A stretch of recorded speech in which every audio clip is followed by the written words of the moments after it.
let's get started. Hello everyone. I'm going to be your MC for this evening. I am the PowerPoint Tommy. Because I use PowerPoint. Give up. I'm always advocating on behalf of PowerPoint, but I just feel like I can never get anything back when I'm doing that. But welcome to this month's stand up on the Stour for June. And before I sort of explain what's special about this gig, I'd first like to talk about a few exciting things happening this evening. So number one is we've got a bunch of offers on drinks at the mooring. That's right, I have to make sure I've got the list here correct. So before 8:30 p.m, you can get 2 cocktails for £12. Yeah, there we go. And then all night you can get, and then for the rest of the night you can get 2 for £15 on cocktails. Woo. Any standout cocktails, morning stuff? Porn star. Ah, lovely. Always. Not the answer I was expecting, but we roll with that. We've also got 3 for £10 on lagers there, and £15 for a bottle of wine. Woo! There we go. So while we're also here, I want to point out that Mooring is also doing an open mic event. Ooh, very exciting. So that's on the 21st of June, and the Mooring now has a Facebook page, and you can kind of get in contact on there to get involved in this open mic night. But today's stand up on the Stour is a little bit different. We are doing a bit of a charity gig, trying to raise some funds for the BU project, which we'll hear a little bit more about later. But we've got a couple of little fundraising opportunities that some of you have probably got involved in, but for those of you who haven't, we have 2 exciting things for you to do. So number one is we have a guess the number of jelly beans in a jar. Where's the jar? It's over here, here we go. So, as it would suggest, you can guess how many jelly beans are in the jar. And if you get it right, you get a prize. Yeah, the jar. You get the jar of jelly beans, there we go. I'm very jealous. I really like jelly beans. Some might call it an addiction. I call it sustenance. I didn't want to interrupt. But that's not all we have going on this evening. We've also got a stand-up on the Stour bingo! There we go. So you can buy a bingo sheet, and on it is 25 squares. All you have to do to win is get a line in any direction, up, down, diagonals. I know this is Pride Month, but we're only looking for straight lines.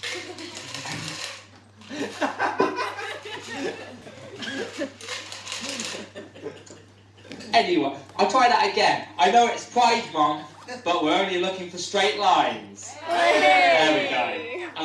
So how much is it for the bingo? I believe £1. £1 an entry. £1 an entry, and basically the way it works is if you see that thing happen in the show, you get to tick it off. That's the way it works, and the first one to get a line wins. Now, I'm sure you're wondering what's on the bingo sheet.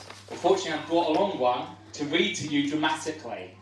So here we go. Things to look out for on the Stand Up on the Stour Pride bingo. We have self-deprecating jokes. Woo!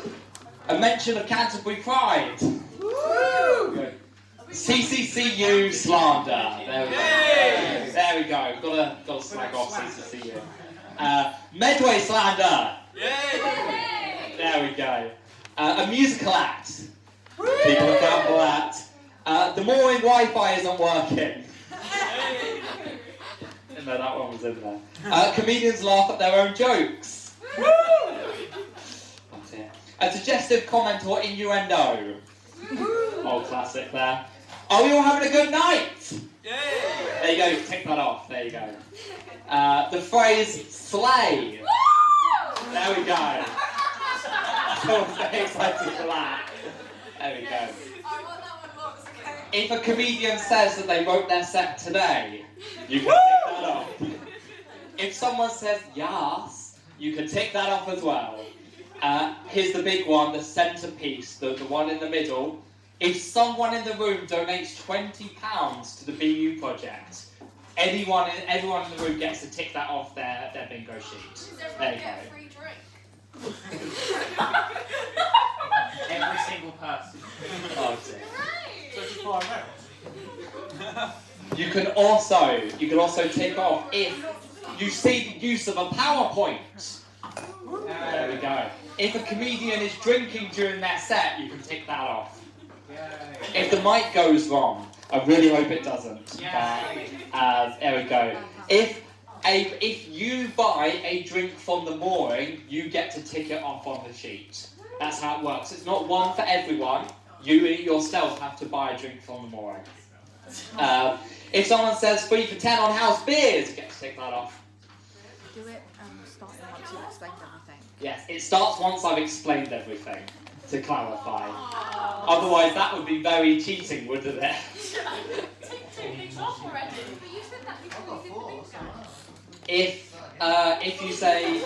If you say a funny or not funny pun, that could be ticked off. If a comedian hits themselves on the head with their mic, doesn't count. Sorry. Okay. If we have any audience interaction, you tick that off. If someone says, "How are we all doing tonight?" that can be ticked off. If a comedian gestures wildly, I guarantee I'm going to do that this evening. If someone walks in late, gets to tick that off. And last but by no means least, a chest joke. If a chest joke comes up this evening, you can tick that off. That is the stand-up on the Stour bingo. If any of those things, when they come up, you can tick them off, starting from now. If you have bought a drink, you can probably tick that off. So that's basically what we're doing fundraising. So How do they say they've won? Oh, how do you say you win? How do you announce that you've won? Well, what you have to do is go to our Instagram account, UKC Stand Up, and send us a message saying that you've won. We'll then check it after the current act, whoever's performing, has finished. And that's how we're going to assess who wins. And the prize is, I do believe, a box of Maltesers here and a drink from the mooring. Yes, brilliant, that's the prize. Malteser, drink from the mooring. There we go. There we go. So that's what we're doing fundraising tonight. So please donate if you can. Come to watch Shivali if you want to get involved in the bingo or the jelly And we beans. have a card reader. And we've got a card reader to take card as well. So that's brilliant. Before I kind of get started on things, just want to see what kind of audience have we got in. How many people here are uni students? Woo! Okay, over here. What are we studying? What are we studying? History? Is that bad? I thought that was an extra subject, Dying. Are you all history or Law. law? No, they're still here, they're not history. Oh dear. Taking off funny but not funny. Right, we've got the historians over here. What else have we got? Any other students? Film. Got a mum. I'm a student. I won't tell you who I come to. I'll let you work that one out. Is it fun being a mum? I don't know. Bloody marvellous. Brilliant. Is there anyone not University of Kent? Anyone? Go on, do it. Where are you from? Sander, go on. Where are you from? I'm from Christchurch. I'm so sorry for you. It's okay. Honestly, it just. Have you considered upgrading? Yes, I'd like to move back to Leicester. I don't know whether to be insulted that the implication was UKC, but you think Leicester is better. I feel like we should be insulted. I feel like we should be insulted.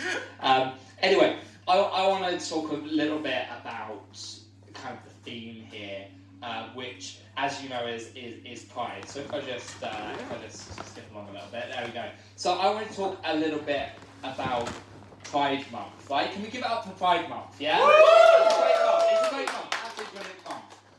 And I personally, I love this time of the year when everything just gets that little bit extra fabulous. It's really nice. But you know what is better than all of that? That's right. What is better than all of that is rainbow capitalism. Now, for those of you not familiar, you know, these corporations, these big corporations, they discovered that rainbows have this magical power to attract sales, right? And they're going all in, right?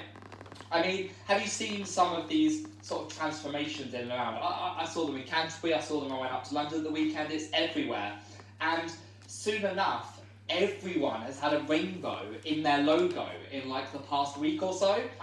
So, you know, like LinkedIn, rainbow logo, McDonald's, all rainbow themed, even our very own musical theatre society, they're all incorporating rainbows into their stuff. Not their Middle Eastern division. It's honestly like they hired a unicorn as their brand manager. You know, and they started off being like, oh, it's a brand corporation, and now like, we're fabulous, darling, honestly. So this is what I would describe as like rainbow capitalism, right? And you start walking into these stores that you know and love, and it's like you're walking into like a Skittles factory. It's like taste the rainbow everywhere, you know, just like this guy, just all the time with all the rainbows. And you know, there's rainbow flags and T-shirts and mugs and things like that. I've got some pictures here. Michael Gove was doing that in his Scottish nightclub. So we've got flags and T-shirts and mugs and all these things. And it makes me wonder, like, the next time we go into a bank, are they just going to give us all our money in, like, rainbow bills? And that's not a joke, that's actually my suggestion. Please sign my petition. And like, I was thinking about corporate sponsorships as well, you know, like these pride parades and all their sponsors, and it's meant to be like this big celebration, and instead it's like these corporate rainbow circuses things. You got floats with giant logos and employees wearing company T-shirts, and then a CEO sitting on top covered in glitter. Like, it's just, you know, all they're saying is, oh, look at us, we're inclusive, but don't forget to buy our products. Just make sure you buy something, yeah? Otherwise, all the rainbow will go away. It will go away on 1st of July anyway, but anyway. So I think it's a little bit ironic, this rainbow capitalism. You know, as long as you're buying our stuff, we'll support the LGBTQIA+ community. Otherwise, you can go back in the closet, honey. And I think that's a bit ironic as a message to be sending during Pride Month. And I'll be honest, companies aren't the only one to get on this train, the Rainbow Capitalism Express, if you will. A lot of celebrities also start incorporating rainbows and flags into their stuff, especially their social media. You know, like J.K. Rowling with a trans flag. I wish that was a real thing. I really wish that was a real thing. But no, that's just an hour of my life photoshopping that. But, you know, you do see these things where suddenly celebrities are posting pictures on the 1st of June with, like, flags in the background and rainbow. And we support the LGBTQIA+ community. And, you know, since that is what everyone seems to be doing now, I thought I'd jump on that train as well. So, you know, I've got the rainbow hair and everything. I've got a rainbow belt here as well. And, you know, my house now has rainbow walls as well. That's quite nice. And I've even got my name now changed to Roy G. Biv. I see you all missed out on that. Does this help? Does that help? Does that help? Do I need to break it down? I don't know. Does that scan? But, you know, so it's legally binding. And my driver's license now just says gender fabulous. That's just what I've been doing. So I've really gone all in on this for the rainbow capitalism, for the pure gains. And it's not just me, it's stand-up society as well. So, you know, you see Pride Month special, but this is actually what we're doing. Really gone all in on this. this brand change, and that's actually a bit garish, to be honest, isn't it? We'll change that back. But I think we're missing the point, quite frankly. It's not about capitalising on pride. It's pride is this celebration of love and acceptance and equality, and it's where everyone can come together and just celebrate being themselves, and there's not these divides and these differences anymore. And that's why this is not rainbow capitalism. None of this is.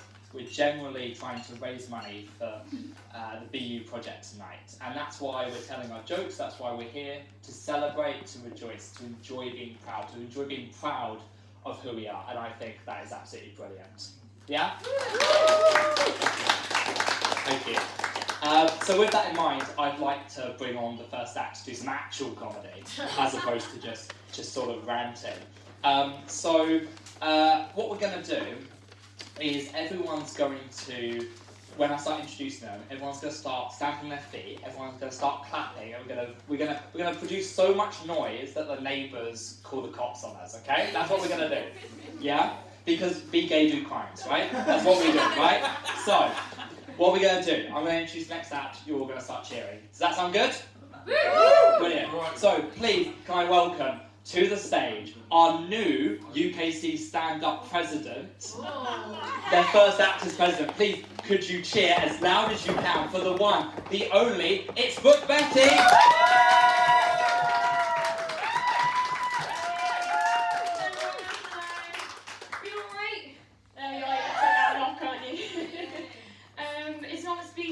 It's very exciting to be here, to be raising a bit of money for charity. I always love doing Stour, but when it's a charity gig, I feel extra good to be here. As an LGBT person, it's especially nice, so I get to get a bit of pocket money tonight. Comedian laughs at their own joke. Tick! It's also good to be here because I've got some special people in. I've got my mum. Spoiler alert, she's a bitch just like me. Like mother, like child. I've got my sister. I also got my friend Grace, who came all the way from Australia. Because she's from Australia, she's actually got what's known as the C-word pass. Yeah. That's right. And my friend Grace uses the word cunt more than Jimmy Carr. And more times than someone trying to creatively take the piss out of Jeremy Hunt. So spoiler alert, you're not the first person who came up with that. I wanted to have a little bit of a complaint today, if that's alright with you. I found my niche and it is just complaining into a microphone. Someone called that comedy, I just called it free therapy. I want to rant about something specific. Has anyone been to TK Maxx? Oh, we know. Girl, it's the TK Maxx corner over here, like mother, like child, family tree, spending all our money. Do we like TK Maxx? How do you feel about it? Yeah, that's right. Yeah, that's right. Okay. Couldn't give a shit. Well, how about for the next 5 minutes then? You can just. Yeah. I love a bit of TK Maxx, I do, but there are some problems I have with it. First of all, I forgot. Right. So. Superfluous X. Pardon? It's got one X too many. It's got one X too many. I've got 3 X's. That's just a bad pun. Isn't it? My problem with TK Maxx, it's a little bit like a competition. TK Maxx. You talk about your hometown one, and then you'll get someone chime in and go, oh no, but my one where I come from, that's the best one. My one's the big one. I'm like, oh no, well, my one's got like a video game section. My one's the best one. Oh, well, my TK Maxx could shit on your TK Maxx for breakfast, lunch, and dinner because it's got an all-day diner in it. And it pisses me off. So I'm like, all right, let's remember what the stakes are here. Last season's designer sunglasses and phone chargers. It is not that big of a deal. My best... It's Pride Month, but I'm not feeling proud.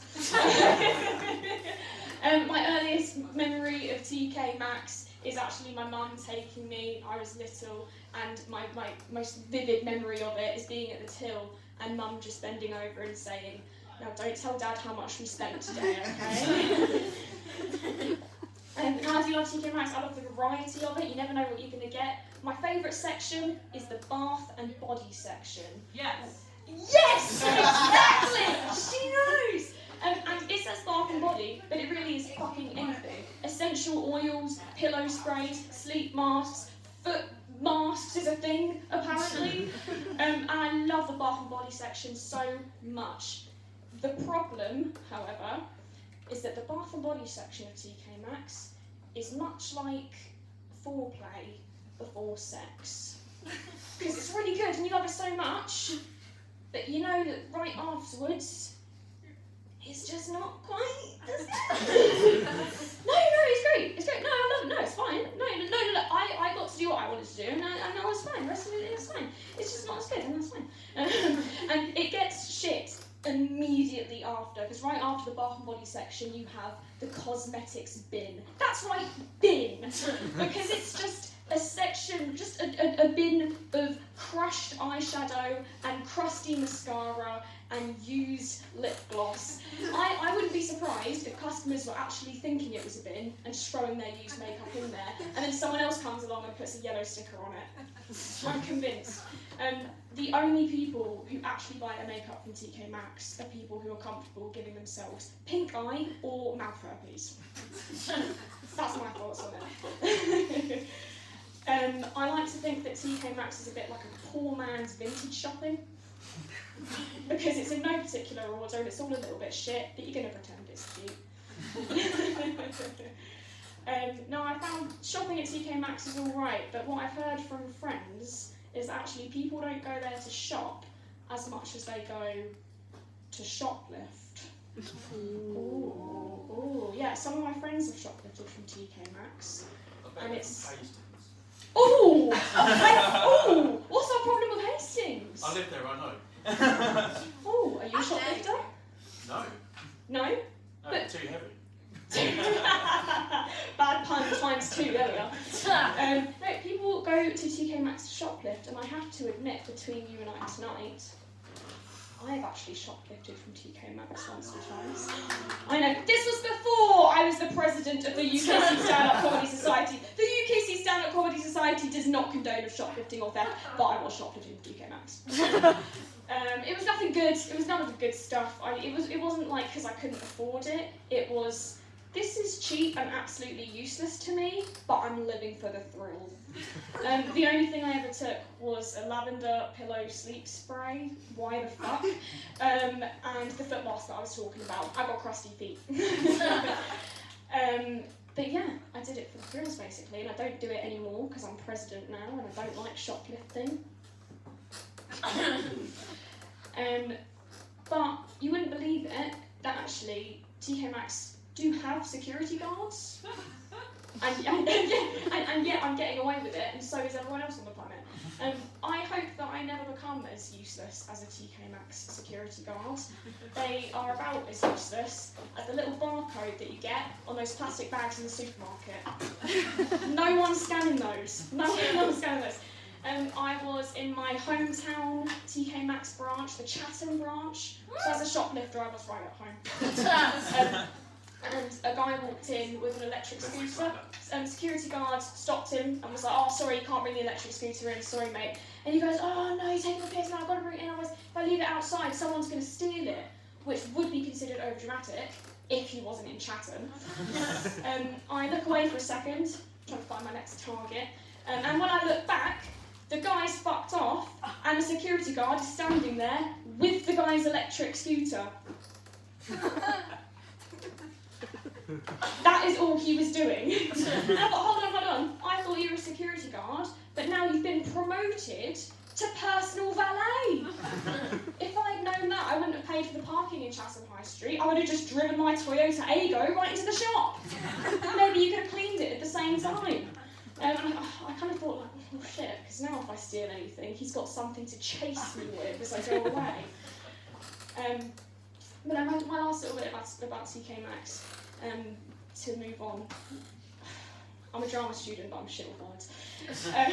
Is that the majority of the theft at TK Maxx doesn't actually come from people like you and I, or maybe just me, judging by your faces. But actually, it comes from the employees. I know. And if you Google TK Maxx employee theft, the amount of articles that comes up is ridiculous. There was one article that I absolutely loved. It was a few years ago. This 19-year-old guy, he'd only been working there a few months, and he managed to steal more than £1,000 from TK Maxx in that time. And what it was is he would serve the customers at the cash desk, and then when the till popped out, give them their change, whatever, and then before it shut, he would just casually take however much money he wanted, and then he would hide it in a zip in his underpants. I mean, respect to the guy, because if you've got a small dick, you might as well financially compensate. Right? Full respect. Amazing, but bonkers, but brilliant. But I was just thinking about what that looked like from the other point of view. If you're like Kelly, manager of TK Maxx, and this 19-year-old guy that you've just hired is stood behind the cash desk doing some sort of weird manoeuvre like this, you're probably thinking he's having a wank about like discounted men's sweatshirts. It's a fucking freak. No, they did eventually catch him, obviously, and he's in prison now for a little bit, which sounds a bit dramatic to me, because at the end of the day, it's just TK Maxx. But yeah, he's in prison. But in between him getting caught and him getting in trouble, he didn't go to work, but because he hadn't been proven guilty yet, or whatever, he got put on paid suspension. What the fuck is paid suspension? Someone please explain to me what kind of punishment paid suspension is. You do something fucked up, you don't have to go to your shitty retail job, and you're getting paid to not go. It reminds me of those police films where the corrupt detective accidentally kills a guy and then he's like, "You're forced for 2 weeks paid suspension." He's just fucking murdered a man! And you're giving him holiday and paying him! What are you doing? Honestly, if I were that guy, I would have used my holiday to the best of my advantage. I said, "Thank you very much. Before I go to prison, I will take the holiday you're giving me and I will go on a little drive all around the UK, go and see all the sights, a little bit of destination, tourism, and I will stop off at every single TK Maxx branch in the country, and I would shoplift them all." Thank you very much, guys. Keep chewing. Excellent. Okay, so I'm just wondering if there's a lot of like shoplifting theft with TK Maxx employees. Is it not that their staff discount just uses all the puts it to zero? Like, is that? I wasn't aware the prices were that high. Is it not just for their staff discount? So I'm actually going to keep things moving and move on to our next stand, which is very exciting. I'm really excited for this because we have a returning veteran of stand-up on the Stour. Yeah, that's right. So yeah, we're going to do the same thing again because as far as I'm aware, no cops have been called. So we've got to go even louder, right? That's what we've got to do. So I'm going to start introducing him, you're going to start cheering, yeah? Brilliant. Okay, so please, can you all put your hands together? Please, stamp your feet, clap your hands for the one, the only, is Evie Rostant!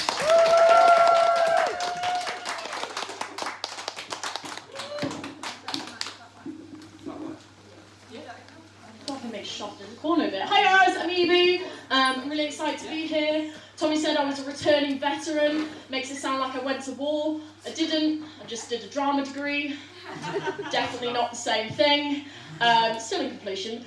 Is everyone enjoying the weather today? First question. Yeah, it's alright. Brilliant. Alright. It's the hottest weather we've had all year. You not a fan of hot weather? Well, this is alright, but not the hot weather we had last year. No, okay, right. Right, okay. Well, I'll have a personal speak to the weather gods. This guy in the pink shirt doesn't like the weather, guys. I personally like this kind of weather. I don't know about you guys. My favourite kind of weather is like tropical weather. You know, when it's like raining, but it's really warm. I find that really cool because I personally like my weather like I like my men. In their 30s and can make me wet. 36. I didn't ask how old you were, actually. Brilliant. I feel like British people go a bit feral in the hot weather. Like, at least some of you here have been day drinking, no? Yes. Yes. See, there you go. I feel like the seasonal depression kind of melts away, and it's like, yeah, we're left with the regular depression that stays all year. But day drinking, how about it? But as a British person, you know, there's always something to complain about with the weather. So I wrote a little song about it, and here it goes. It's summertime, I'm having picky bits for tea. Straight white men are in their prime, warming up to be cunts in Zante. But the only thing I'm thinking about is I wanna show my tits. I wanna let them hang out in the breeze, just let them be free. While I'm sat on the beach by the sea, yeah, let them be free. 'Cause there are men out there in their underwear who are definitely double D's, so why not me? They're so small, they're almost gone. You probably wouldn't even see them. But if they turn you on, well, Jesus said you should cut your eyes out. And it's not my problem if I want to show my tits. I want to let them hang out in the breeze, just let them be free. For fuck's sake, it's 30 degrees, yeah, let them be free. 'Cause it makes me sick that if you have a dick, you can show your nip and not get any lip. That's inequality.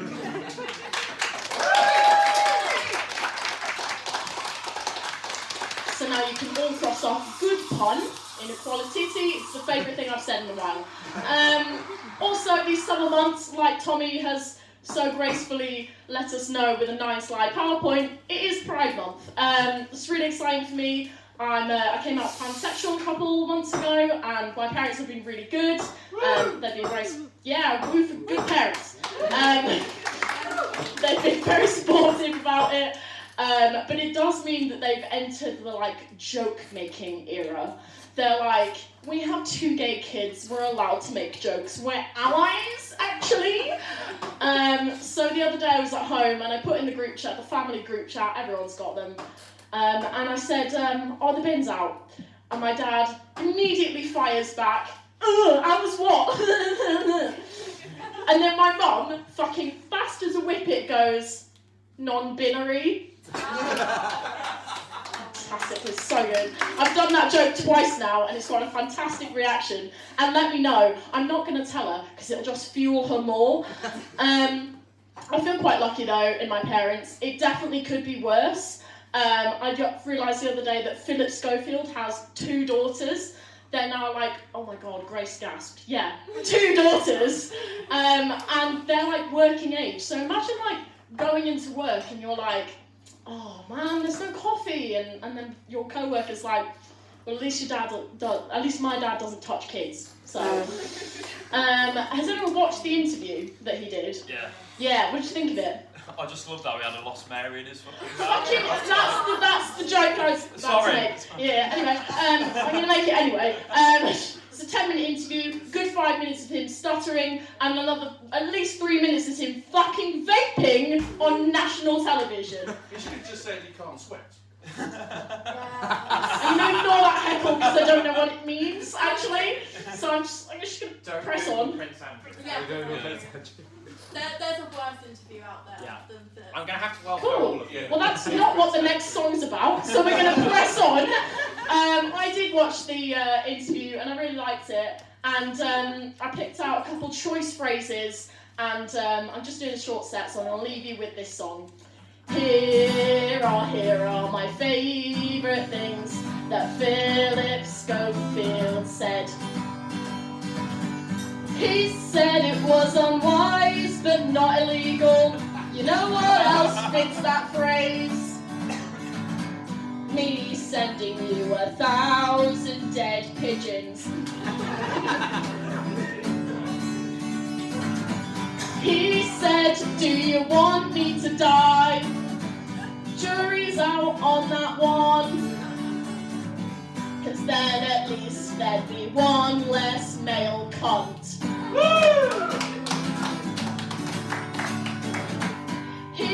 said that ITV was toxic. How dare you speak of Holly Willoughby like that? She is my perfect baby angel, and I love her dearly, and I really want to see her naked, and maybe go down on her. I love Holly Willoughby.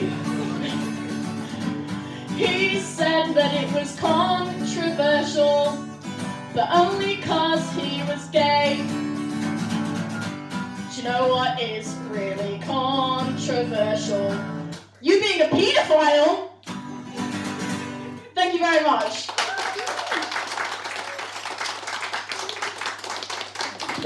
We keep clapping for Evie, everyone! It's good to have you back, Evie. I think, you know what? I've got, this month's really important, right? But there's actually another important time coming up for me. It was not my birthday, that was on Sunday. But there's a more important day, which is the 21st of July. Now, can anyone guess why this is an important day for me? Any guesses? Is it your dad having to pay about the gambling debts? No. Sorry. I'm graduating. You're graduating. That is happening, but wasn't what I was thinking of, yeah? It's 8 days before Brooke's birthday. I mean, that is amazing, but not what I had in mind. Any other guesses? Oh, do you get paid? No. It's actually the release of the movie Oppenheimer. There we go. I know, weird thing to be sort of excited for, right? The release of a movie about the guy who made the atomic bomb. But it's actually because I'm a huge fan of the director specifically, a guy by the name of Christopher Nolan. Anyone familiar?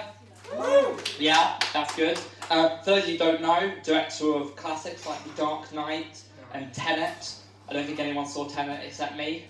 I went to see it like 4 times, so you know. YouTube is absolutely shit to 10. It's really fun 10 out of 10. on the 4th viewing. 10 out of 10. But I'm a huge fan of his work, and him making a new movie is really exciting for me. I love that. So I won't be able to see it live because it is my partner's graduation. Go see it straight away, but I'm excited to see it at some point. But it got me thinking about Christopher Nolan and his legacy on the world, and I hope to leave a legacy on the world as well.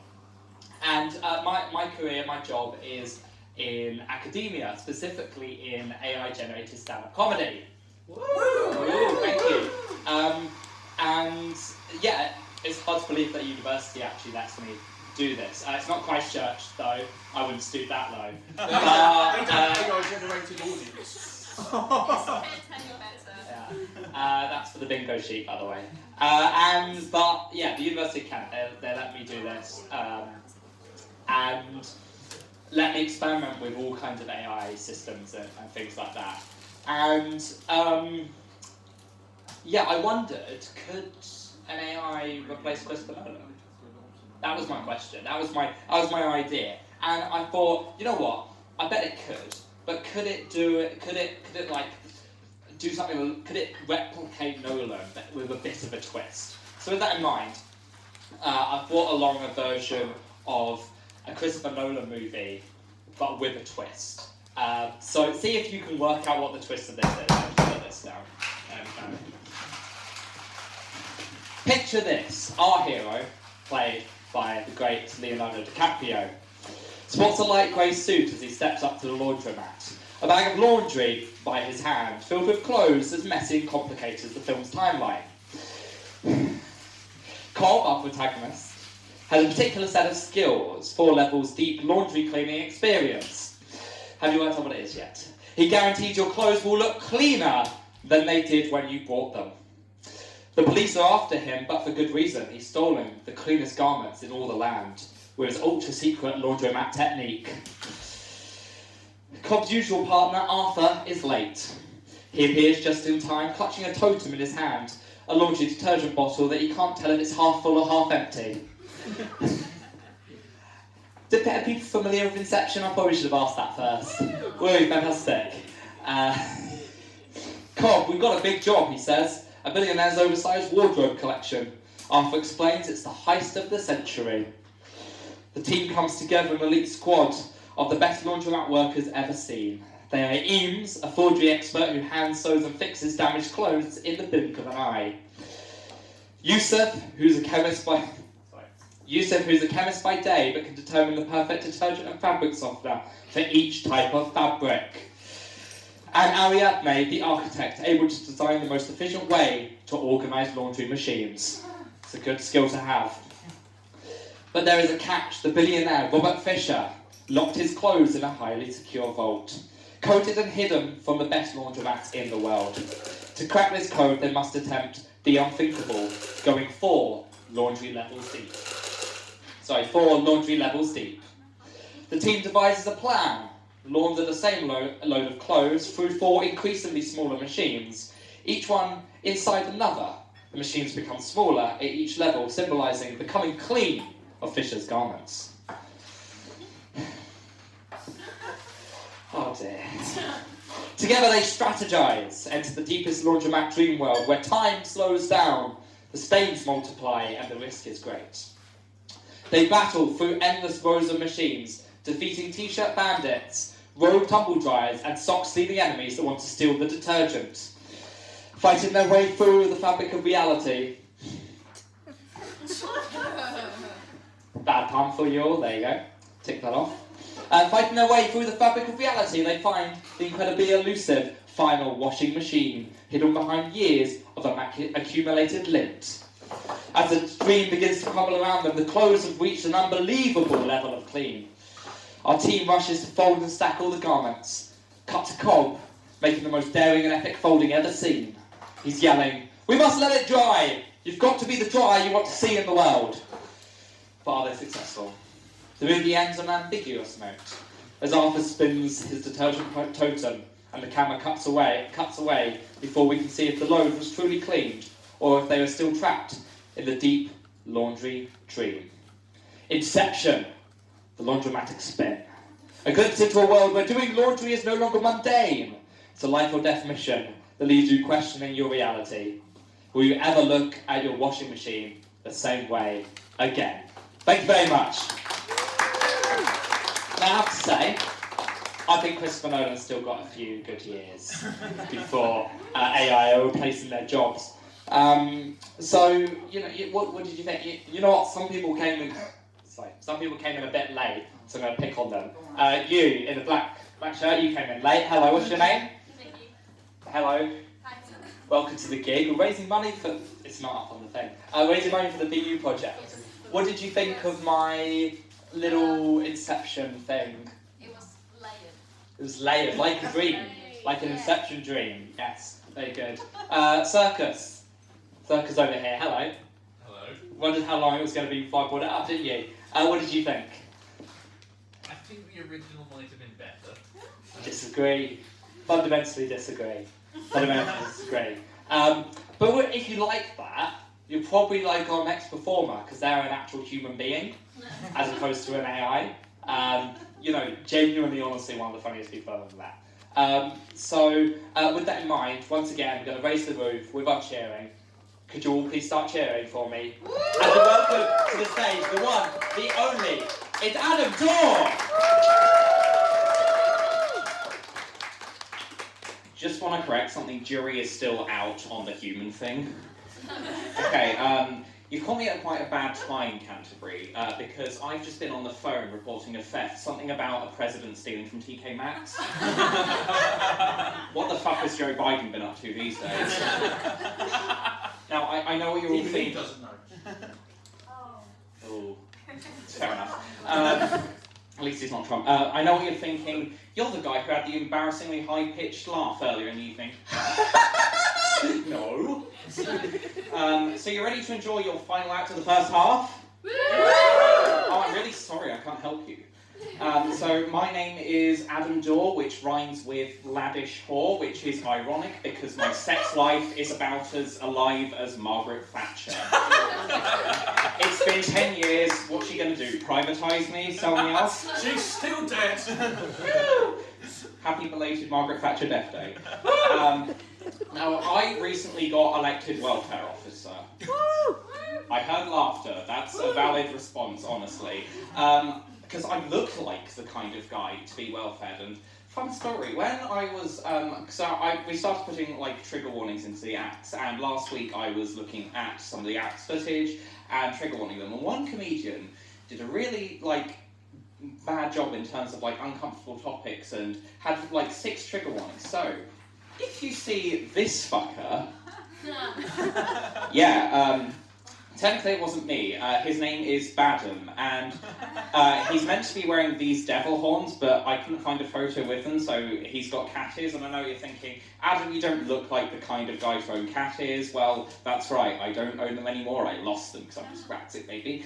But I want to be, I've been welfaring myself. This was funnier than I thought it would be. And I want to have a redemption arc. I want to go from Baden to Gladden. There's a halo now. I couldn't actually afford a halo. They're very expensive, surprisingly. And I don't have one with me, so we're going to quickly kill off Baden. We're going to boo him off quickly, and we're going to say hello to not Gladden, but I've got sunglasses today, so today I'm going to be Radden. I've received a lot of complaints about my welfare styling. I received a complaint saying that I wasn't very approachable, and I just want to quickly know which one of you dickheads said that.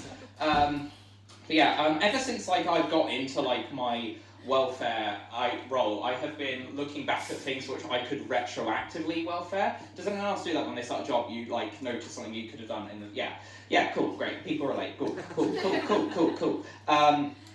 One of the reasons I think I'm a great welfare officer is that I've been to court over a hate crime. I should elaborate, I was the victim. I am disabled, in case you're wondering. Fun story, this local landlord started to fight with my dad. My dad told him to fuck off. He then threatened to murder me because I'm disabled, just your average Saturday morning argument. We took him to court, got a really shit restraining order, and I got nominated for Routine of the Year, and I'm really upset that I didn't win. He should have just killed me and I could have won. That's a fun story. I know, it's really quirky and relatable. And another thing I want to welfare is my YouTube recommendations.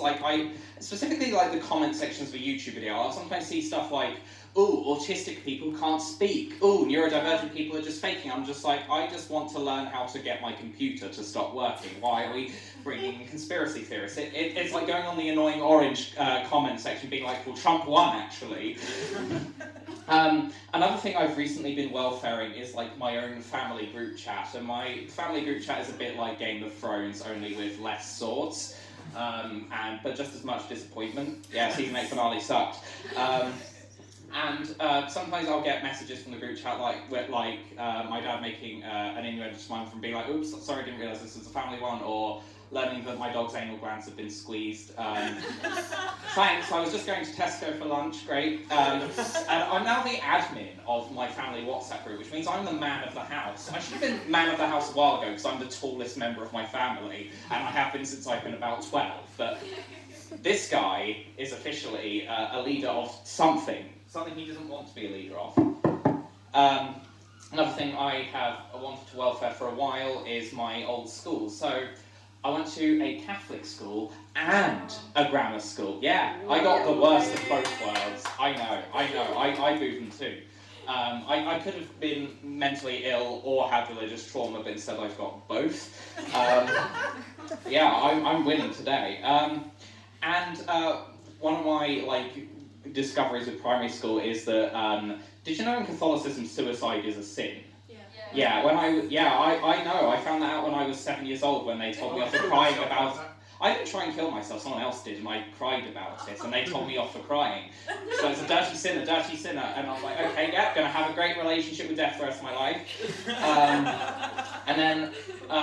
Grammar school, I was in the top 25% of knobheads in the country.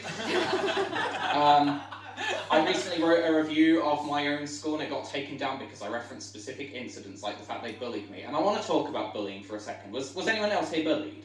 Yeah. Was anyone here a bully? Yeah. Fair enough. Would anyone here stood up for me if I was getting bullied? Yes. Are any of you liars? Yes. But Not about this. not about this, just in general. You've just told lies in general. But I kind of wish someone had answered yes to like the bullying thing because I had like a cool bit of audience interaction I time. can pretend. Is that punching? Oh, great. I love Actually, bullying come people. You love bullying people. Yeah. You bet. What's your name again? Vicky. Vicky. Nice to meet you, Vicky. Vicky, would you have bullied me for being disabled? Do I have to say yes? You don't have to say yes. No. It's okay. You don't have to say yes to bullying me disabled. Because I'll be like, if you bully me for being disabled, that like you can fuck off because there are plenty of valid things to bully me about. Actually, I mean, I sometimes chew with my mouth open. I have a Twitter account. Yeah, how dare you? And I got banned from Reddit, which is a fun story I'll never tell anyone why. I didn't even do anything that bad. I've realised I've been rambling on for a bit, and I just want to quickly do something that definitely won't help the bingo in any way at all. Slay yas. Thank you very much. Give it up for Adam, everyone! I didn't turn my PowerPoint clicker back on. Let's try that again, shall we? Okay. Yeah. What a first half, right? What a first half, yeah? Did we enjoy it?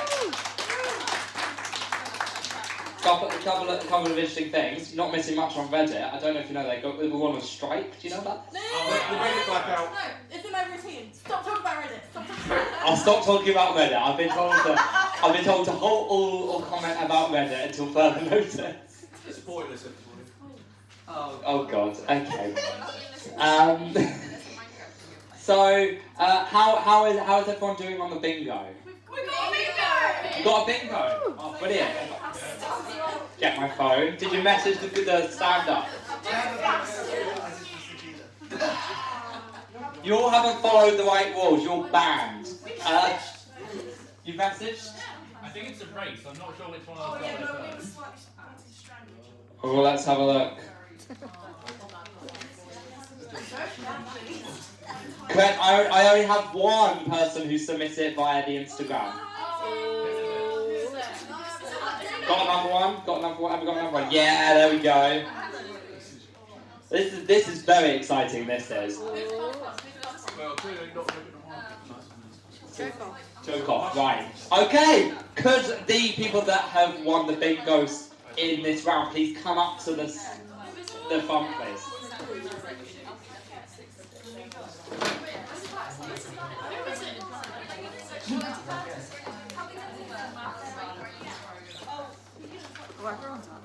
Hi.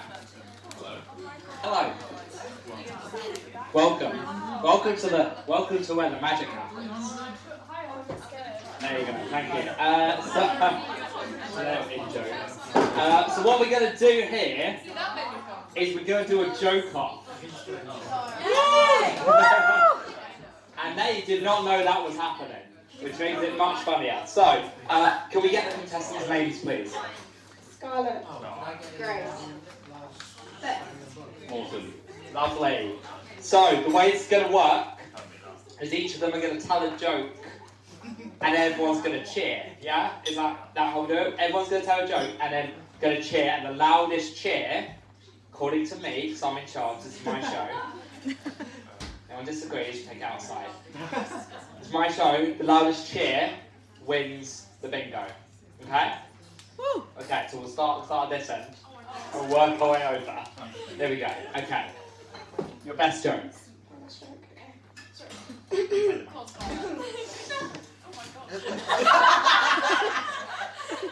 I've been waiting for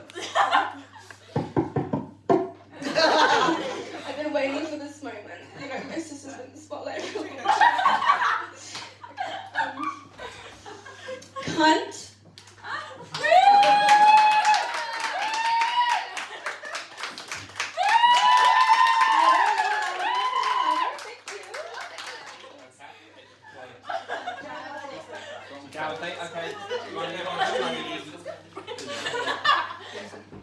Well, there's a reason why I didn't join stand-up, because I'm not very funny, but Here's my joke. I'm in humanities, so my entire future is a joke. This is really spicing up to be an intense game here. Here we go. I don't know a joke. I'm jet lagged, so I don't know a joke. She's Australian! There you Just go. say that. That's the joke. That's the You're joke. Australian. It's the joke. Yeah. Okay. Everybody please Alright, I know you did a big routine on Colchester Zoo last year. No, it's a slightly different story. This was not quite as good experience. I once went and there was just a small cage with a little dog sitting in, and that was the only animal they had. It was a Shih Tzu.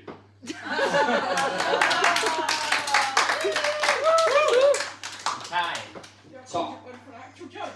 So based on that, I think we're going to have to give it to Scarlett for Congratulations. Please go to Scarlett and get a prize. Fantastic. If you all want to go sit back down. Don't worry, we've got a whole second half for you to watch. It's all good. It's all good.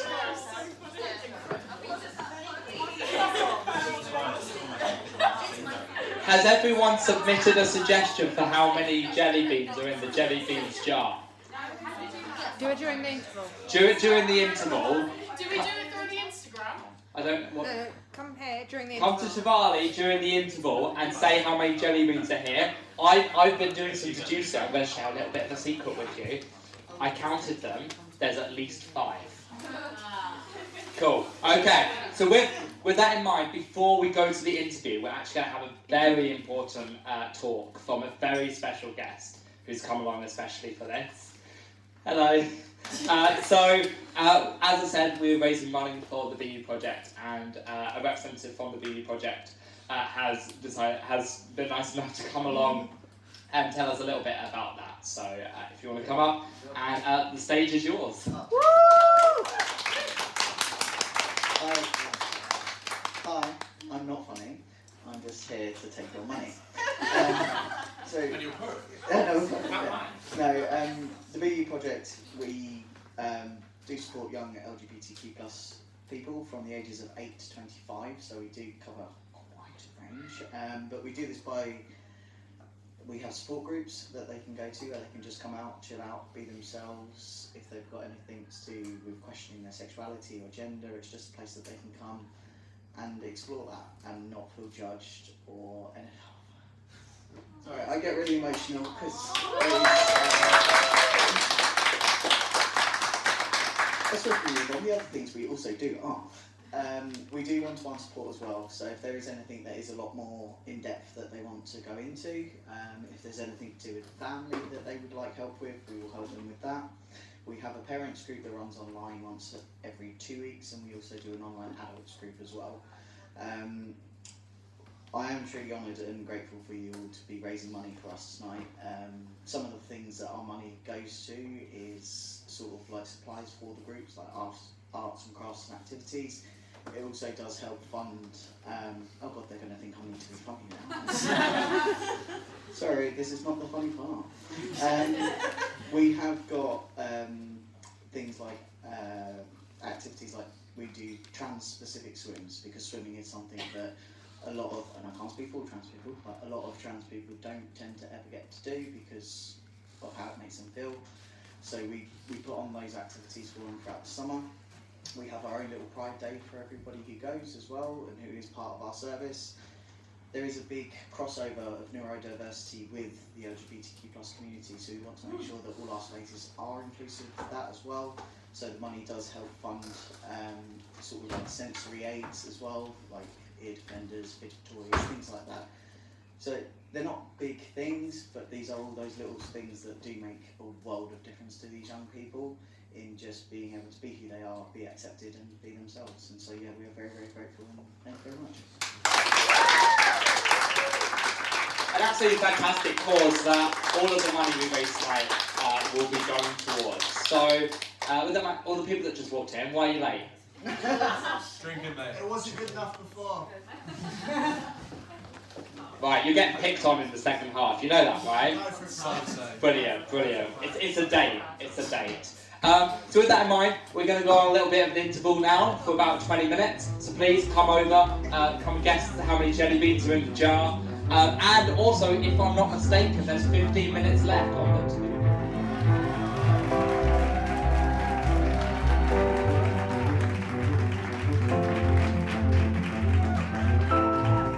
Some very exciting news on the bingo front. Someone donated £20 over the break. Everyone can tick that off the middle square. Oh, is it still going? We're not still going. We're not. The prize is We're not. gone. The prizes are gone. Do it for fun. Forget it, man. Just tick it off for the sake of it. I don't know. I had it in my notes. Don't worry about it. Thank you. Thank you. Oh dear. That's a good start, isn't it? That's a very good start. We are also at a fundraising total of £90. Really good as well, and we're continuing to guess the number of jelly beans. Do you want to pass me the jelly beans? Put them back up here. There you go. So you can continue to guess on that, and yeah. People at the back came in late. I'm looking at all of you. What are your names? This is like a telling off. It's like a detention. What are your names? Wouldn't you like to know? That's why I asked. What? It's not a difficult question. If you don't answer, I'll name you. Tommy, they've forgotten because they go to Christchurch. Are you from Christchurch? Oh. Yes. Who's asking? That explains it all. That's why the question was so difficult. Yeah, I should really have done this name. Do you have a name? That probably should have been the first question, shouldn't it? No, my dad never loved me. Pick on the audience, they say. It's comedian's bread and butter. It's not, definitely not. So I wanna do a little bit of a different, something you've probably never seen on stage before. I'd quite like to, because like I realise there's a bit of a divide, right, between like me and the other performers and all of you. We're performing, you're the audience. It's not an equivalent transaction, is it? And as mentioned, my research is in AI-generated stand-up comedy. So what we're going to do this... Oh, God. Would you like an AI-generated audience reaction? What we're going to do this evening is you all are going to help me generate some comedy for you live. Ooh. Yeah? That's called heckling. This is better than heckling right here. So I'm going to put this on here. I've done this before at another event, and it went fairly okay. So I consider that enough for me to have another go at this. Oh God. So what I have is on my laptop. I've got a programming script that will write AI comedy for us live. It takes a few minutes to do it, but basically what I'm going to need from all of you is help with what to ask it. It's all based on what we ask it. So what I'm going to do is I'm going to load up this script here. It's going to be a bit weird if it's on my laptop, so we're going to go for this. Basically, I would like somebody to tell me what makes a good comedian. Trauma. Yeah. In the industry, we call it a backstory. Right, I'll write it down. Trauma. You're not gonna beat that. Though. Taking its time. What else do people have? Queer. Queer, brilliant. Any other? I'm thinking, traits that a comedian has, things they might do. Autism. That's what. The name Adam. Disapproving parents. Yeah. So far, Abusive. we've got a comedian called Adam, who's queer, been traumatised, and has a mental illness. I take 3 out of 4 of those boxes. Yeah, Charlie, would you be able to come and help? That would have been a smarter plan at the start, wouldn't it? Man in the machine gun. So what we're going to do is, if I just set it all up correctly. Can we make them look hilarious? You do look extremely happy right now. Okay, so what my lovely partner is going to do is write a prompt to go to an AI model. You'll be familiar with ChatGPT. This is a better version of that, basically.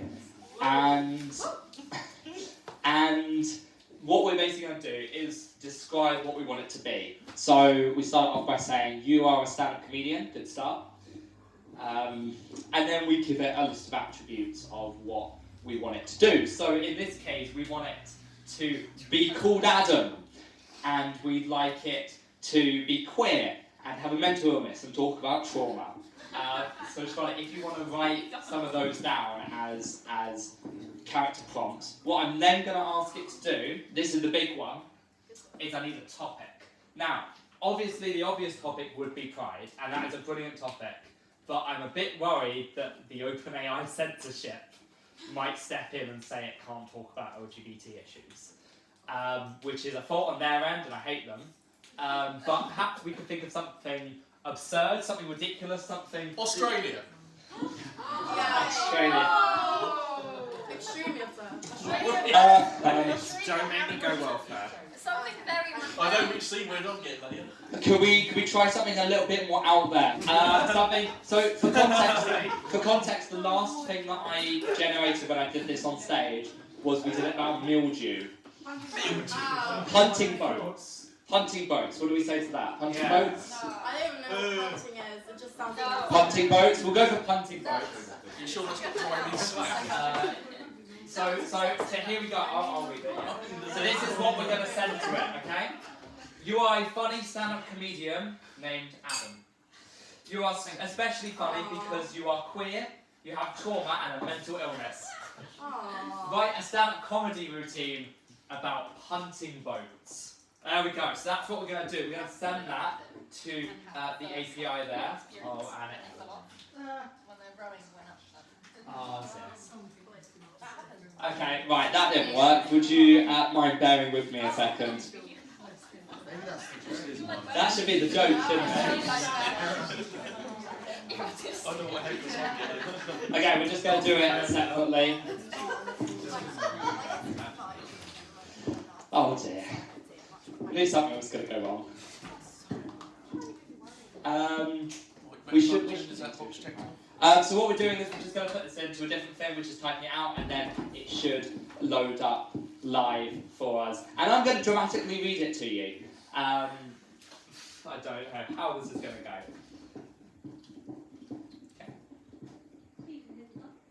Okay. Technical difficulties. Don't mind us. You're disgusting.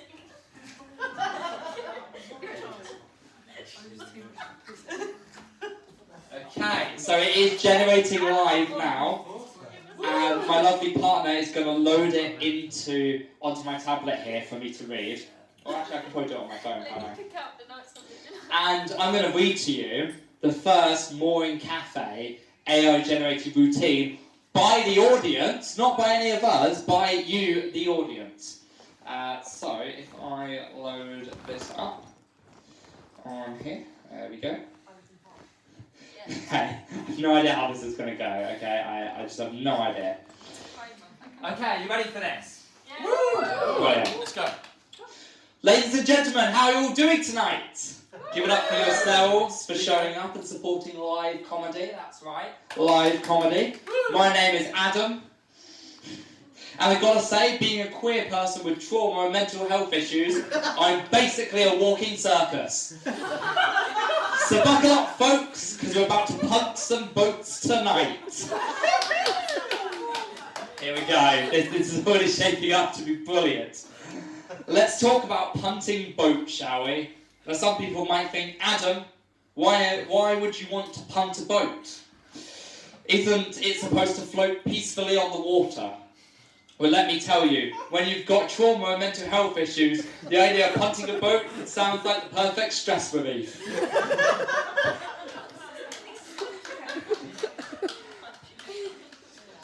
But here's the thing, folks. You see, punting a boat is like the physical embodiment of my emotions. 1 minute you're calm and serene, floating along, and the next minute you're like, you know what, screw it, I'm punting this boat. It's like therapy, but with a little more risk of falling into the water. A little more. We're never going to get asked back here. But here's the thing, folks. Punting a boat is not as easy as it sounds. I mean, I've got enough anxiety to fill a small lake. But there I am, trying to balance on a pole and propel a boat forward. It's like a real-life version of my struggles. Just when I think I've got it all under control, I end up in the water, wondering how the hell I got there. And let's not forget about the boat owners. I can only imagine their faces when they see me, a hot mess of a human being, attempting to punt their boat. That's a self-deprecating joke. They're probably thinking, who let this queer, trauma-ridden comedian loose on our precious vessel?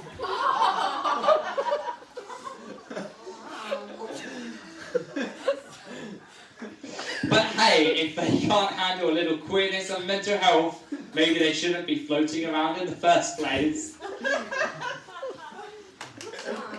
But you know what, folks? This is not there. You know what, folks? Punting boats is not just about the physical act. It's a metaphor for life.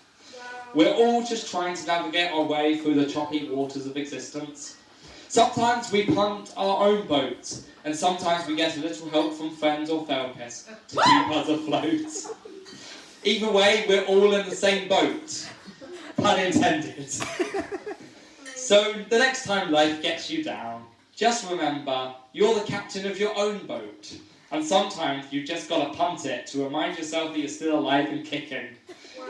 And if you happen to see a queer, trauma-ridden comedian punting a boat in the distance, give me a wave, because we're in this together.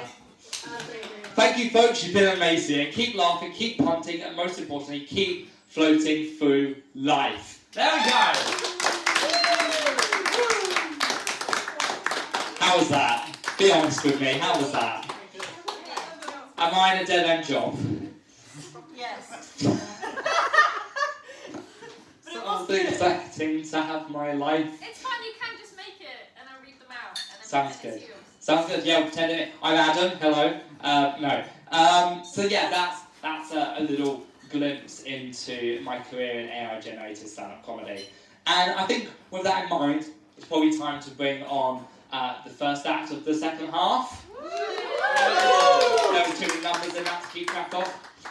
So I'm quite excited for this one. This is one of our 2 guest acts. Ooh. So please, the police haven't arrived yet. I'm going to keep badgering that joke home. The police haven't arrived yet, so we're going to tear this roof off. Could you please start cheering for the one, the only, it's Simon!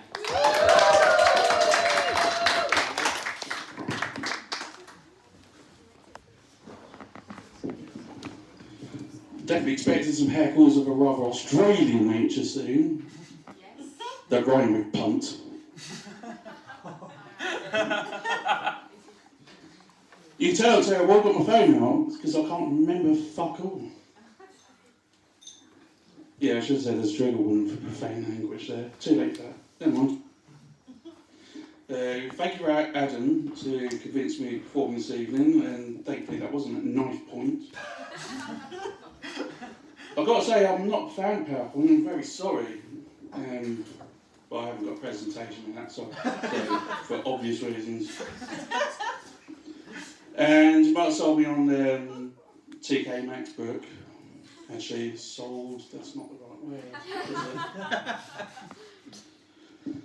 Actually, it does remind me of the great comedian Sean Locke. I was on 8 out of 10 Cats Does Countdown. He brought on, they sometimes bring on like their mascots, and one of his mascots was a trophy that said like Shoplifter of the Year.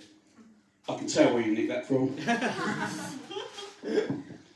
Anyway, should do a brief intro about myself, but you said my name, that's good enough. Now, I performed at another thing around here called Mixed Match. So one or two of you may have heard of it. Shouldn't be giving free plugs. I'm not an electrician. Now, what I normally do is I tell a bunch of like one-liners, puns, dad jokes, that kind of thing. So I'm basically like Milton Jones, but ordered from Wish. Simultaneously looking like a discount Patrick Stewart. I took a note of the name of the event, Stand Up on the Stour. Stand Up on the Stour, got an issue with that. It's made of fucking water. Can't stand on that. You know that well-known saying, like, bird in the hand's worth two in the bush. It's bullshit, I'm telling you. And I should know. Because never try fingering your girlfriend while you've got doing a bit of falconry. Hawk gets jealous. Actually, do you know my blood type, which is O positive. Now, know this because did a blood test, got called into the doctor, and she went, oh.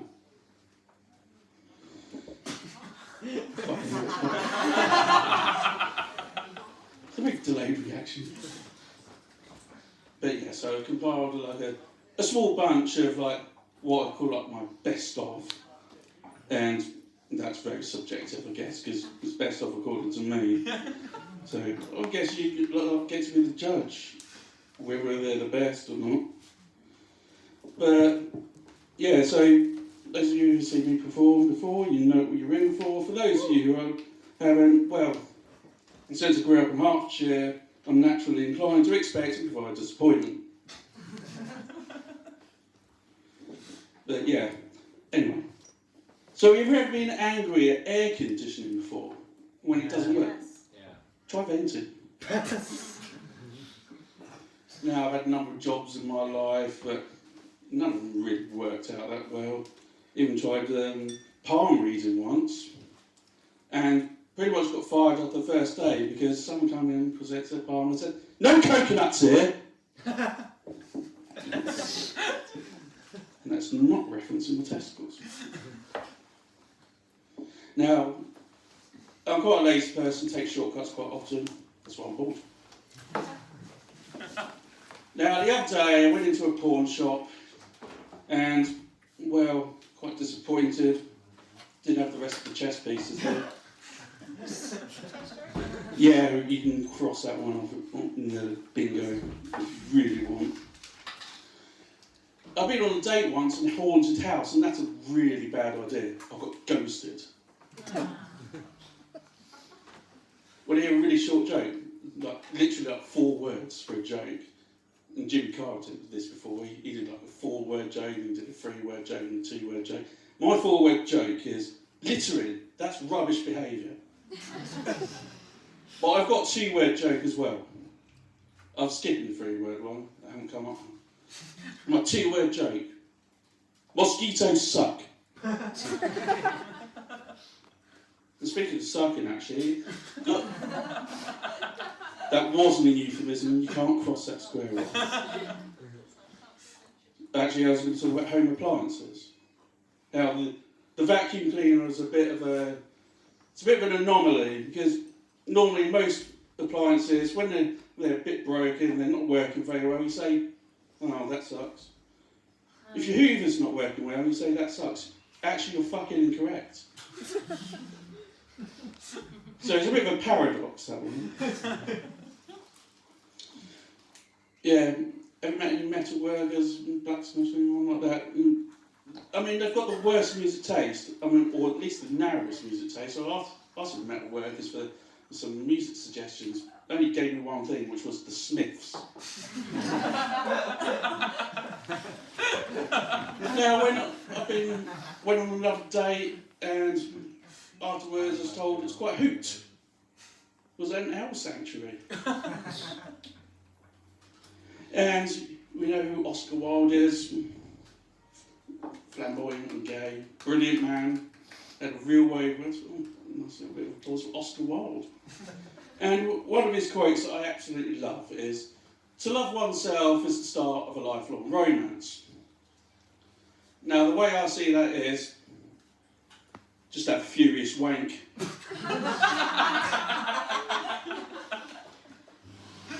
Used to think, well, when I was younger, I used to think there were only 25 letters in the alphabet.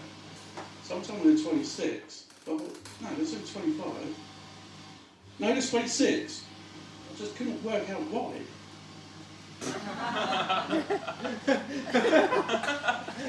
Anyone here like trampolining at all? Any trampolining? No? Yeah. Oh, okay. I figured out what the best time to do that is, actually. Spring. And you know in school when you get asked about your career prospects, like even when you say, I want to be an astronaut when I grow up, I want to be a policeman, I want to be all that. It's like, I never had a clue when I was a kid. Apart from one thing, I knew what I didn't want to be, and that was a bishop. And the reason is because they hadn't moved diagonally.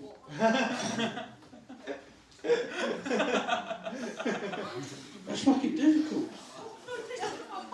I don't know how they do it in the cathedral. But I went to a museum the other day. It was like a museum of balls. Round objects, that is, not testicles.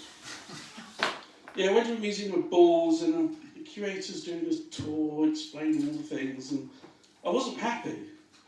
Because I pointed at one of the exhibits and said, "Mate, that's pointless."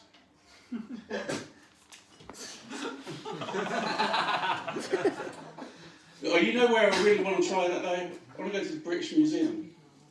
I want to go to the British Museum and have a guided tour around that. Every time the curator points at that, and I'll go, "Not British!" There's nothing in there, it's British. And just nicked it from everywhere else. But, thank you for listening to me. I'm very honoured to perform here for you. So thank you very much. Give it up for Simon, everyone! Let's see if I can fix this. I don't think it did the cue, unfortunately, but here we go. So, before we kind of bring on next up, I want to tell you a bit of a personal story. I went to Canterbury Pride this weekend. Woo! Thank you. And it proved to be a really important weekend day for me, actually. I took a really big step while I was out there.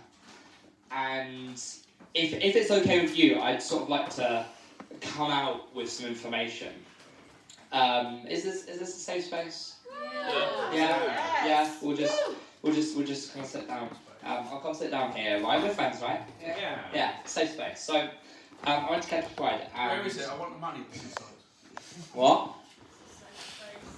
Oh my god. Not that kind of safe, I'm afraid. So I go to Canterbury Pride, and something very big happens to me there. You see, I had my first ever slushie. Now, listen, is everyone familiar with slushies, right? Yeah. Yes. Yeah? So, they're these ice drinks filled with like fruit syrupy stuff. I'd never had one. I just point blank refused to have one for my entire life so far. And then it was 5 billion degrees, I think it was in the area of that. And I went, you know what, I've got to. I was like, I've got to, I need to cool down. And so I didn't have any options, so I went for a slushie. And I in the end I went for a blueberry one. Any blueberry fans in? Yes. Few people. Any other slushie of choice? Raspberry. I respect that. Anything raspberry, I respect. So I went for a blueberry one, and let me tell you, what an experience! What an absolute experience! Quite frankly, describing it wouldn't be enough. So instead, let me show you. Step 1. I see what you did there.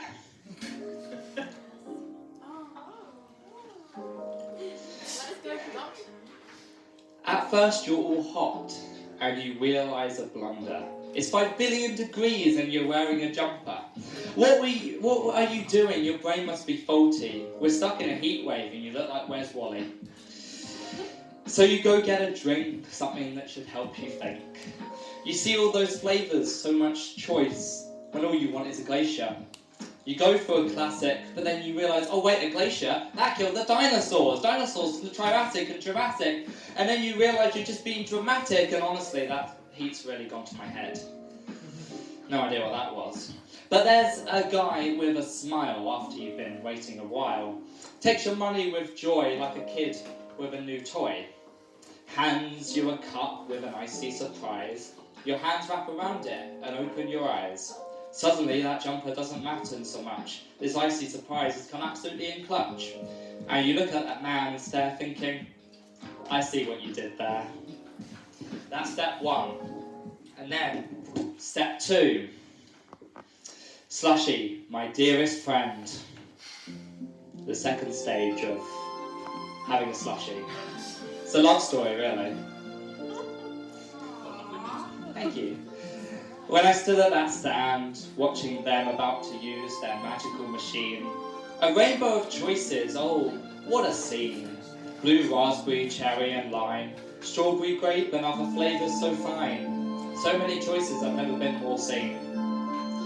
The sweet liquid danced on my eager tongue, a symphony of flavours like a song unsung. Blueberry explosions and ice cold thrills. I sipped and I slurped, my heart filled with chills.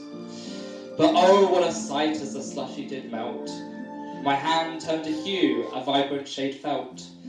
Blue stains on my lips, a comical trace. I looked like a smurf in a fruity embrace. But oh, what a sight as the slushy did melt. My hand turned to hue, a vibrant shade felt. Blue stains on my lip, oh, that's the same thing. I really read the same thing. Heat's gone to my head. Thank you.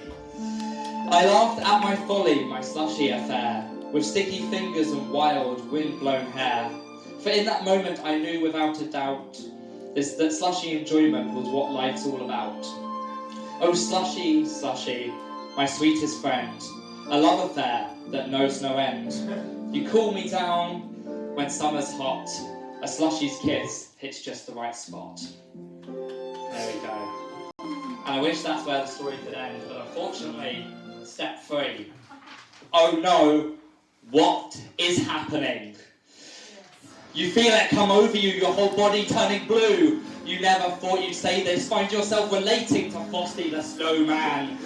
But here we are. Your brain seizes up as you think about that cup. Somehow you got a bit ahead, somehow you've been misled. And now you're worried that you'll end up brain dead. And then comes the feeling of dread.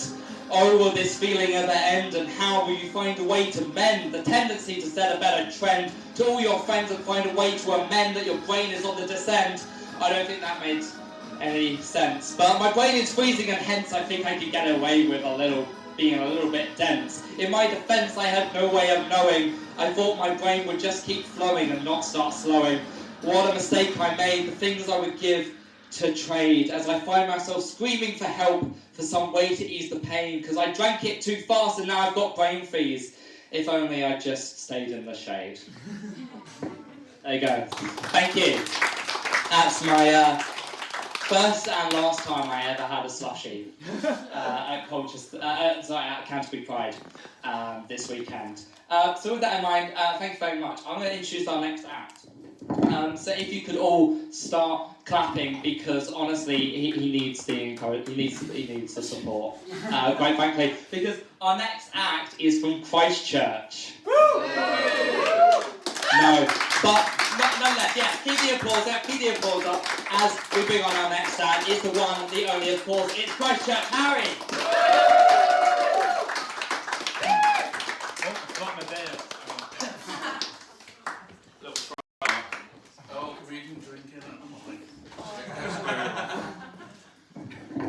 Good evening.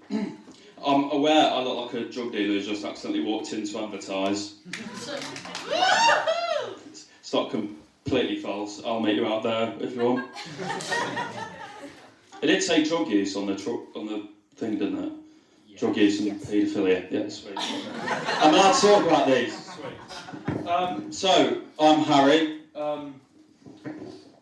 My barber was supposed to be here. I was going to do a little bit when I said, does my hair look good? And someone's going to shout, no, it doesn't look shit. And then I'm going to go, oh, but they're right there. But they didn't end up coming, so that's kind of ruined the joke for that. A bit meta. Ooh.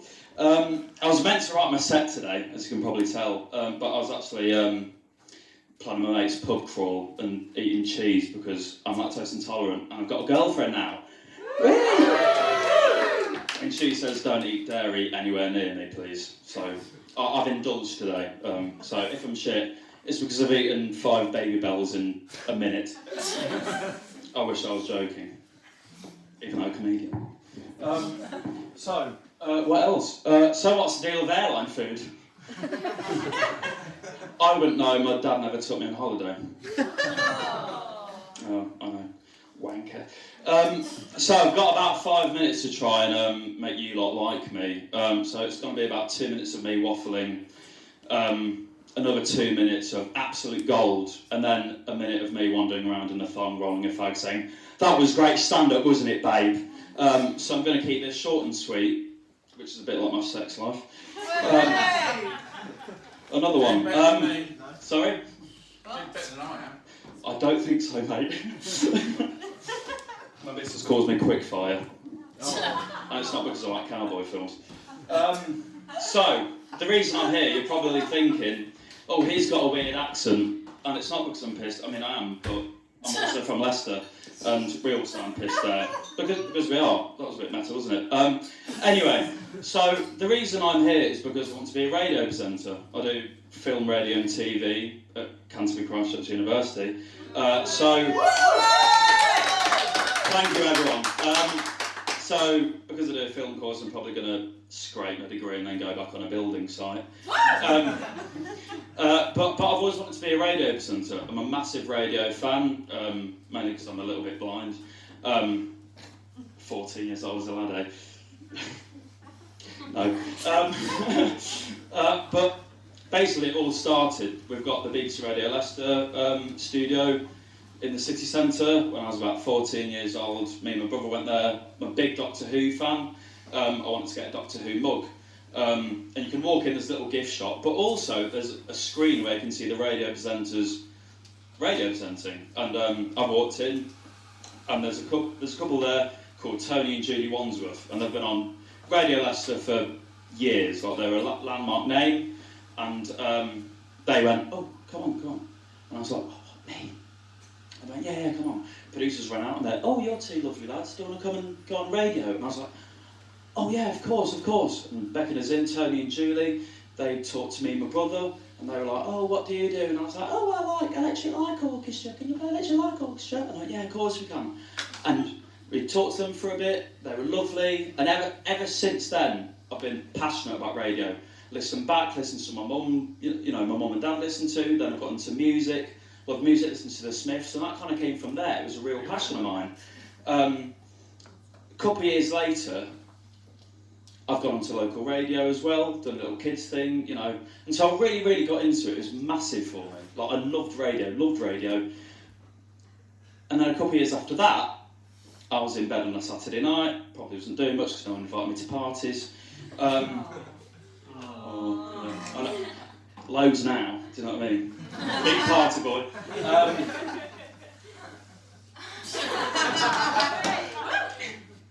Lads. But my mum walks in and she's pissing herself, just really, really laughing. I'm like, "What are you laughing about?" And she's got a newspaper in her hand and she goes, "You know that those two radio presenters who let you on?" I was like, "Yeah." And she went, turn the Leicester Mercury around. "Tony and Julie Wandsworth, jailed for historic child sex offences." So if you think about it, in a very vague way, the reason I'm standing in front of you, the moorings, is because I got nonce on at 13 years old. So that's that's a very nice backstory to think about. And I've told this joke a few times. It's gone down a lot more well than it did now. So I'm a bit pissed. But I was thinking about it, and I was thinking,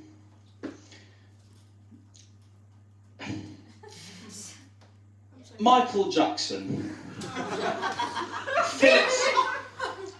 more recent times Philip Schofield. If there was anyone to get nonced on, it wouldn't be local radio. You'd choose a bit better, wouldn't you? Not a bit better, but there's better people. To be announced on the local radio. I'd rather go to a Michael Jackson gig and see him than maybe, I don't know, going to Loughborough to interview a farmer. Now, I'm probably going to be kicked out of the society after that.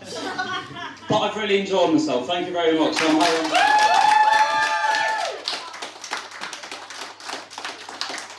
Give it up for Christchurch Harry!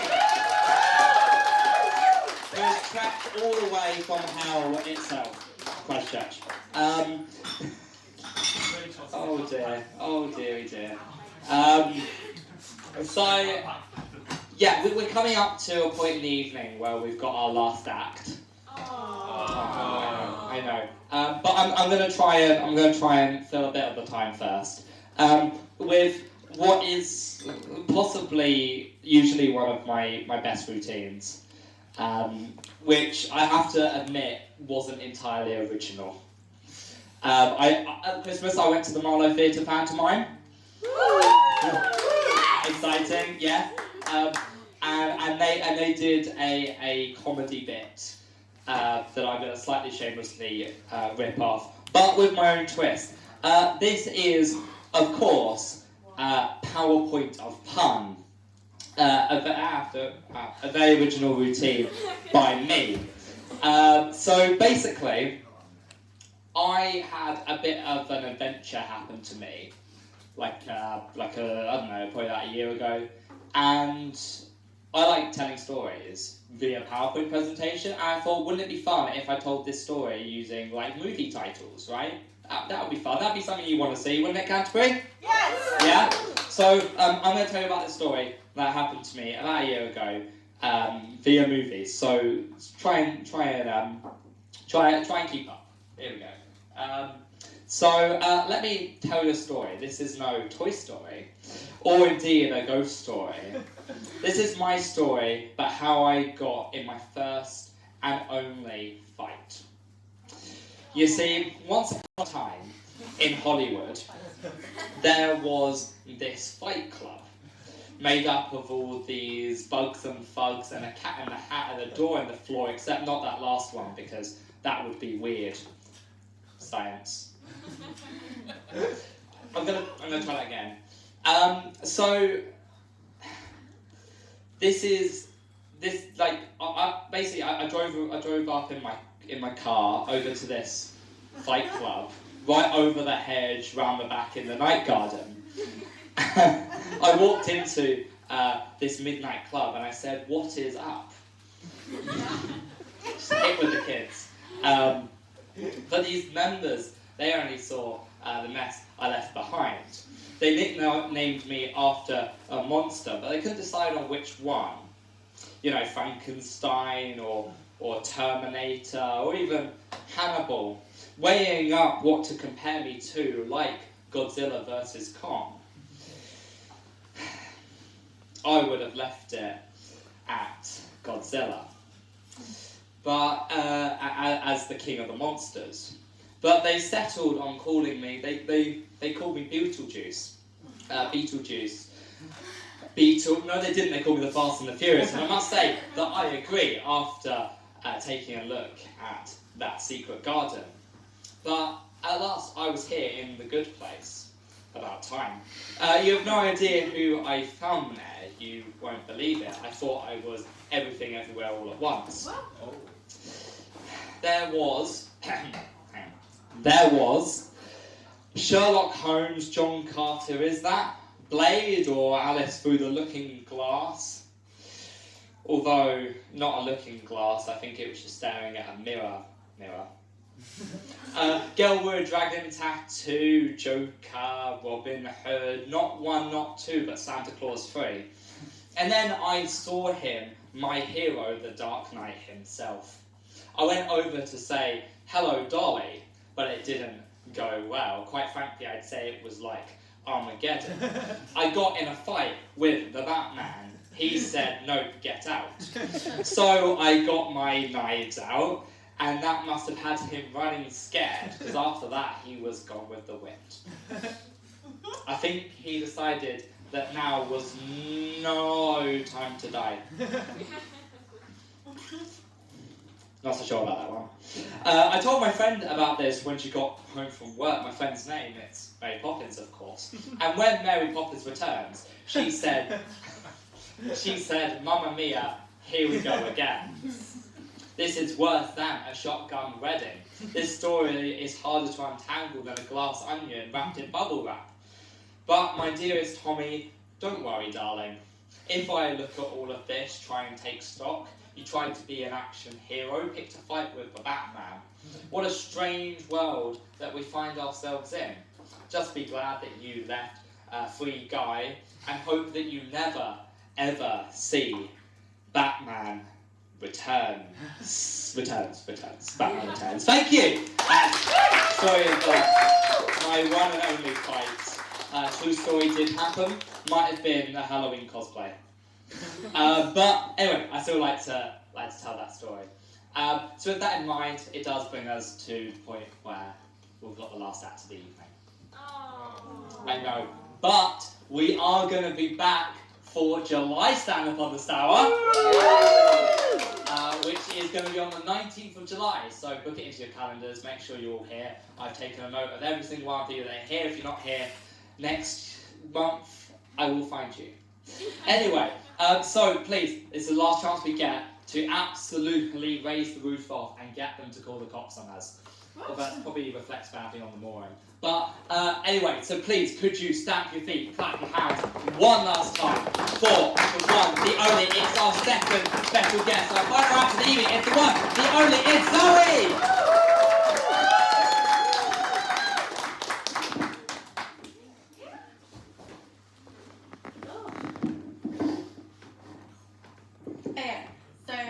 Full disclaimer, I wrote this today. I also wrote it during the actual event, so if I keep looking at my phone, it's because I'm so unorganized.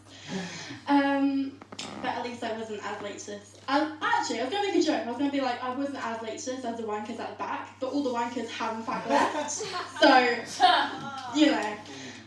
So first, let me get a few things off my chest. I'm kind of like a caged animal. So if I come to an event and I don't really know anyone, I'm not going to try to make friends. I'm taking all of you bitches down with me and alongside my social anxiety. First of all, Harry, don't worry. It's not subject matter of your routine that will keep you from joining the society. It's the fact you're from Christchurch.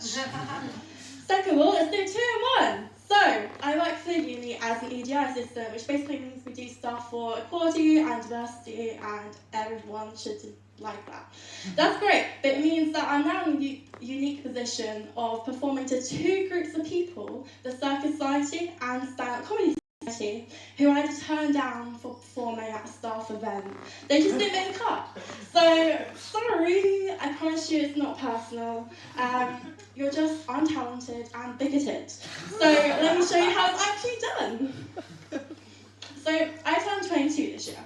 And on my birthday, my friend wrote me a card, and it said, blah, blah, blah, blah, love you lots. Here's to the year of touching grass. Now, this might seem harsh. If you didn't know, touching grass basically means you're a little bit chronically online and you need to go outside more. But I've actually adopted it as a way of gently addressing my mental health concerns. I like to give myself affirmations or check-ins like, hey Zoe, it's really cool how much you know about the ongoing power struggle between the CEO of Reddit, Steve Hoffman, and the subreddit moderators, and the ensuing site-wide blackout, by the way, standard or polo app. But like, it'd be really great if you went outside and touched some grass day, and no, it doesn't count if it's the kind that gives you munchies. It's just difficult when, I mean, who here is graduating in July? So next month. Okay, cool, right. So I know you're miserable. Don't try and tell me you're not, because I really need other people to feel the same. But also, I mean, if you're sitting in a cafe in the middle of June listening to my shit comedy, then you're objectively miserable, you're probably a nerd, and as a bonus, you probably can't drive. Am I right? Can you drive? No. Okay. Good job. So, honestly, I feel the same way about my graduation as I do about my psychiatrist appointments, which is to say it's very expensive, and my degree could stand in for a mental health diagnosis at this point. It'll probably say the exact same story. I mean, I went drunken swimming in the Cairns Dark Pond maybe like 4 times in like my first term. I unironically wrote an essay about the patriarchy as represented in Love Island. And it's still the highest grade I ever got. So I have to put that on my fucking LinkedIn. Probably the silliest, goofest moment of all was when I genuinely tried to overdose on birth control, which it doesn't work. It doesn't work. So I guess I shouldn't be too down about uni ending, but it's that structure, you know, of those contact hours I never attended, and that what's it called, stable students allowance, you know, the peer mentor you might get. I traumatized her to an inch of her life.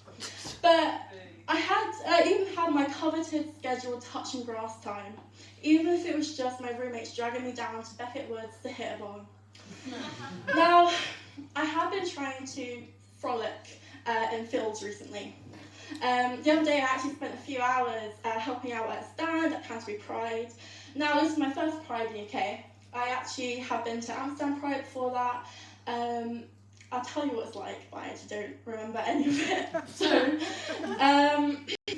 anyway, do you know what happened at Canterbury Pride? One of the rare occasions I actually go outside as a very relatively depressed person, I was viciously attacked.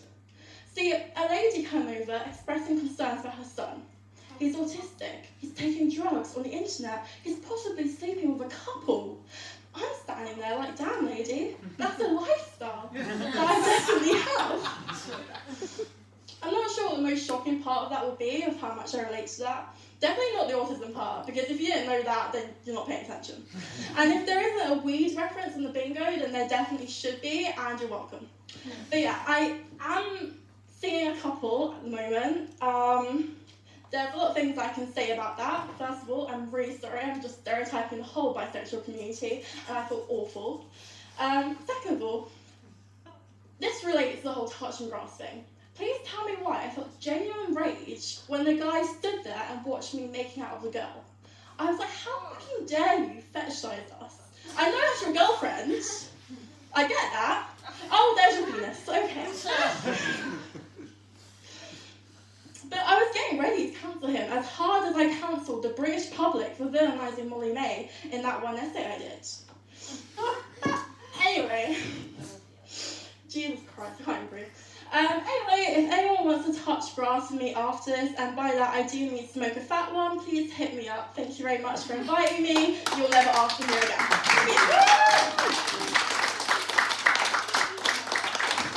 Give it up for Zoe, everyone!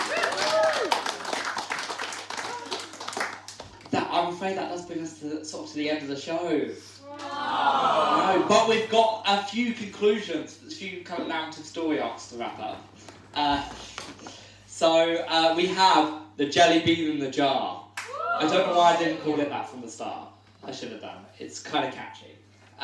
So how are we going to do this? So here's the jelly bean. Do we have any final entries? Do we have any final entries? That's a good question. Oh, can I have a go?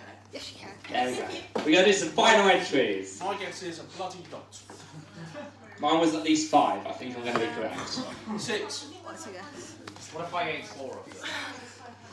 Oh, Well, wait, sorry. I Sorry, 230. My partner had to keep it away from me because I really like jelly beans.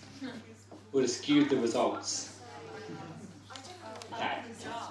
So I can in fact reveal the number of jelly beans in the jar is 393. Which means the winner is Brooke's mum.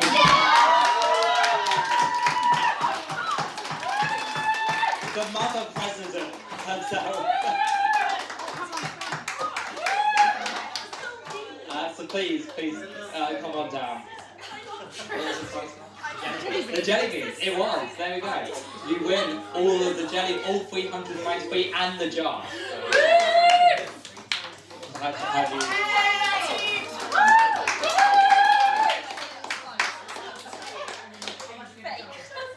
Wow, what an aspiration, there we go.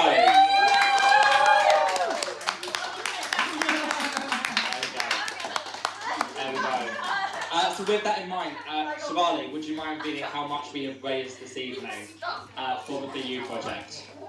I think we are dead on 90 quid. We are dead on 90 quid for how much we've raised this evening. Thank you everyone so much. Please do give us a round of applause. 100 quid! There we go! We did it. So yeah, honestly, from all of us at the Sample Society, thank you so much for coming along and being a part of that. Obviously, you're welcome to donate more if you feel inclined to. So with that in mind, there's a couple of people that we need to thank. First off, if you could all give it up for the mooring staff, who actually brilliant, as always, and put up with all of our hunting jokes from the hill. Livid about the jelly beans. We're all livid about the jelly beans. Yeah, the weed was very close. And of course, if you could give a round of applause for all your acts this evening. I'm going to list them all out, and you're going to just keep clapping. Here we go. So, first up we had the wonderful Brooke. Of course, we had the musical Evie. Then we had Dorr. And I guess Badham as well. And Badham. And of course, we had the wonderful Simon. Christchurch Harry. He needs it. And of course, running it off, we had Zoe. So, thank you all for coming along tonight. You've been absolutely fantastic. Oh, and of course, thank you to Gwyn as well for coming along and representing the video project. Thank you so much. And a round of applause for Tommy, please. Thank you.